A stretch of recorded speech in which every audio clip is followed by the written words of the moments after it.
Good evening. Thank you for joining us on the War Diary. On the 404th day of the war, here are the main highlights at 7 p.m. Beirut time.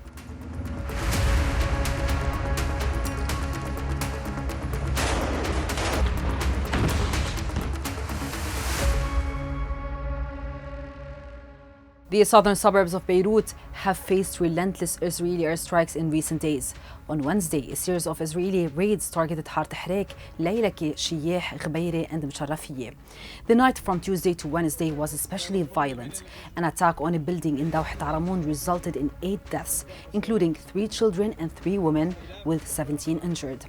In Har Tahrik, the area around Dar al-Hawra Medical Center affiliated with Hezbollah's Islamic Health Committee was hit. According to the mayor of Har Tahrik, around 100 buildings were completely destroyed. In southern Lebanon, Israeli warplanes carried out airstrikes on several locations, including Tair Harfa, Kunin, Ainata, Bint Jbeil, Tibnin, Qana, Majd Zon, and Tulin. The majority of these airstrikes targeted homes, buildings, and commercial establishments, resulting in extensive destruction. The town of Arab Salim held a funeral for those killed in the Ain Yaqub massacre in Akkar committed by the Israeli army, where 7 people were buried. 3 additional civilians who were killed in an airstrike on the town were also buried. An Israeli drone strike targeted the town of Hanawiye with 2 explosions causing casualties. A drone also targeted a motorcycle in Yuhmar al-Shif, and another airstrike hit a motorcycle in the Tyre district. Cluster munitions fell along the Litani River near Blat Debin. Aerial bombardment continued as warplanes attacked the ancient city of Tyre. Civil defense teams and Lebanese Red Cross personnel rescued 8 wounded and recovered 3 bodies. In the village of Al-Mansouri, an Israeli drone targeted a rescue team removing rubble from a building destroyed by an airstrike, killing 1 member of the Islamic Health Authority and injuring a member of the Lebanese Civil Defense. According to the Ministry of Health, Israeli airstrikes on Tuesday resulted in 78 deaths and 122 injuries, bringing the total toll since the start of the war to 3,365 dead and 14,344 injured. In a notable development, Hezbollah announced that for the first time, it had launched a precision strike using a squadron of kamikaze drones on the Kiryat base in Tel Aviv, hitting strategic targets including the Israeli Ministry of Defense and Air Force Command Center. Hezbollah also launched attacks on other Israeli military positions, including an airstrike on the Amos base and several military gatherings in the Maroun al-Ras area.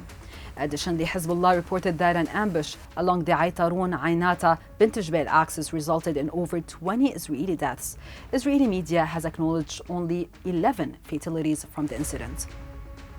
In a statement released Tuesday night, Hezbollah reported over 100 Israeli soldiers killed and 1,000 wounded since October 1, 2024. The group confirmed its readiness to continue fighting if the war prolongs, claiming its fighters have successfully repelled Israeli soldiers attempting to infiltrate Lebanon, inflicting significant losses.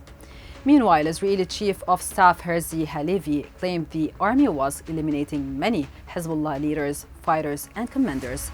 Israeli Defense Minister Israel Katz declared that Israel would not accept any agreement that does not include Hezbollah's disarmament and withdrawal beyond the Litani River.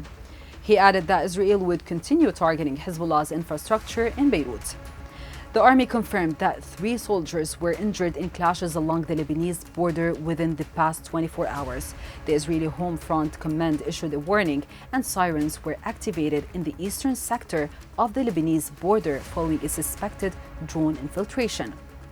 Earlier, the Israeli military claimed to have intercepted 2 drones that infiltrated from Lebanon into northern Israel. Sirens sounded in more than 50 locations between Haifa and Tel Aviv. Israeli media reported preliminary news of an explosion involving a drone in the Beit Hillel area in the Upper Galilee. In Gaza, the health ministry reported that at least 43,712 people have been killed in more than 13 months of war. Diplomatically, U.S. top diplomat Antony Blinken called on Wednesday for Israel to implement real and extended pauses in fighting in Gaza to allow for aid deliveries, as a U.S. imposed deadline to improve conditions in the territory expired. Blinken said Israel had taken multiple steps to address the humanitarian crisis ahead of the deadline set by outgoing President Joe Biden's administration, but that more was needed. Israel had announced the opening of an additional aid crossing into Gaza just hours before the deadline of November 13. That's it for today's recap. Join us tomorrow for another roundup. Until then, stay connected on our website www.thisisbeirut.com.lb and on our social media platforms.